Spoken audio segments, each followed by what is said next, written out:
रवींद्र वस्त्रनिकेतन सलगरे घेऊन आले दिवाळी महाफेस्टिवल।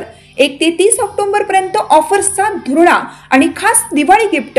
नारायणपेठ साडी 333, काजूकतली पैठणी 693, गजलक्ष्मी पैठणी 754, राजहंस व Kalanjali Paithani 747, linen shirt 387, khadi shirt piece 243 आणि बॉय शर्ट फक्त 199 मध्ये। तर मग त्वरा करा, रवींद्र वस्त्रनिकेतन सलगरे आणि शाखा। ताज्या बातम्यांसाठी महान करेला सबस्क्राइब करा आणि बेल आयकॉनला क्लिक करा। बिहारमध्ये सुद्धा महाराष्ट्राप्रमाणे परिवर्तन होईल, चंद्रशेखर बावनकुळे। बिहारमध्ये सुद्धा महाराष्ट्राप्रमाणे परिवर्तन होईल, अशाच पद्धतीचा मोठा परिवर्तन बिहारमध्ये पाहायला मिळेल आणि भाजप आघाडी बहुमताने जिंकून येईल, असा विश्वास महसूल मंत्री चंद्रशेखर बावनकुळे यांनी व्यक्त केला आहे। पाहूया पुढे काय म्हणतात। प्रशांत पडोळे यांनी जे वक्तव्य केलं आहे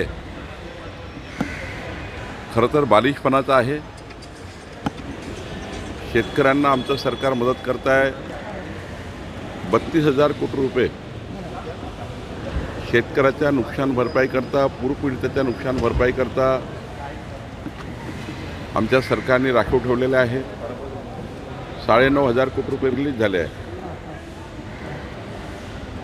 प्रशांत पडोळे हे ॲक्सिडेंटल खासदार आहे आणि त्यामुळं बोलताना जरा तारतम्य सांभाळलं पाहिजे। त्यांनी आपल्या नेत्याला विचारून घेतलं पाहिजे की देवेंद्र फडणवीसजीवर बोलताना विचार करून बोललं पाहिजे, कारण पहिल्यांदा ॲक्सिडेंटल खासदार झाल्यामुळं आणि काही त्या ठिकाणी प्रगल्भता नसल्यामुळं, कुठलीही प्रगल्भता नाही आहे आणि त्यामुळं प्रगल्भ व्यक्तींनी एखाद्या वेळी बोललं तर ठीक आहे, पण असे लोक बोलतात हे बालिशपणाचे लक्षण आहे।